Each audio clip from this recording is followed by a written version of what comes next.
Something has been bothering me, and then I just need to speak out.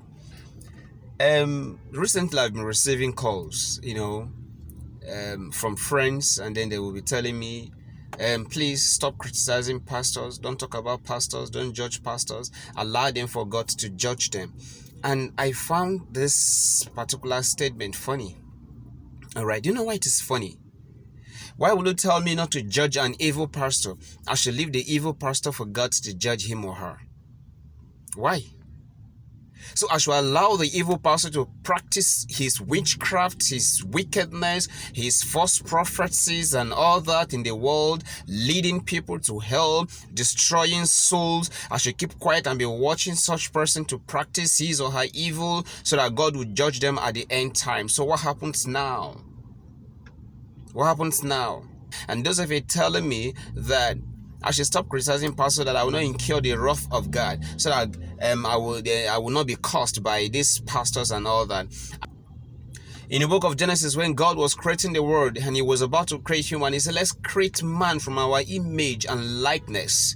I am that man that was created from the image of God and likeness. I was made from the image and likeness of God.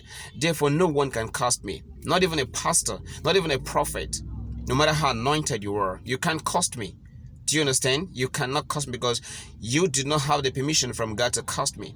Only God can curse me. Who are you to curse me? Now, I want to tell you something. God actually allowed us. God gave us the permission to judge these evil pastors. God gave us the permission to judge evil pastors. Go and read the book of Deuteronomy chapter 18 verse 22. And then also read 1 Timothy chapter 5 verse 20.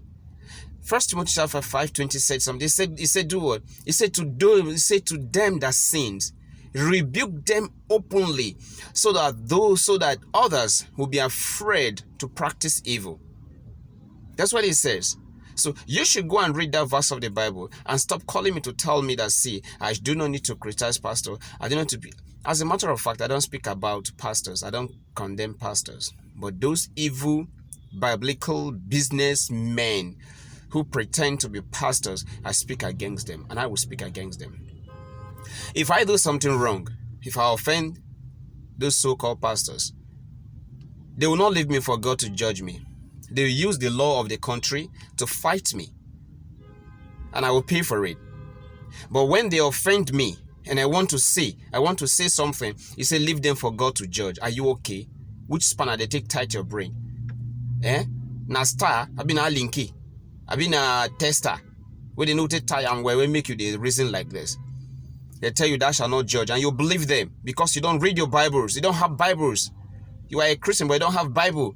You prefer to buy iPhone, you don't have Bible. Even the iPhone, you can download their Bible, you don't even have Bible in it. Shame unto you. Shame unto you. Shame unto you. Shame unto you 7 times. Those of you telling me, don't judge, you will be cursed, you'll be this. Listen, you have been brainwashed, all right? You have been fooled, and right now you are empty. You better sit up and read your Bibles. Sit up and read your Bibles. No one can curse me. Now, let even say something. There is a popular pastor right now in Lagos, all right, who got his church members or workers arrested on the basis that they stole church money. He arrested them. And right now, those guys are going to spend a couple of time, okay, years in prison. Because the last time I read it, they said they have been sentenced. So what are you saying? Why didn't that pastor allow those people to be judged by God? Rather, he judged them. He handed them over to the law of the country. But when he offends us and they want to talk, they will tell us, do not judge. He is a man of God. Am I the man of the devil? I am not the man of the devil. I am the man of God as well. If you think any man out there is a man of God, I am a man of God. Is it because he is wearing suit? I have so many suits. Is it because he's a pastor? I'm a pastor as well. So please stop telling me all this trash, all this rubbish. Judge them openly, rebuke them openly, so that others will be afraid to go into evil. 1 Timothy chapter 5 verse 20 says so. Judge them.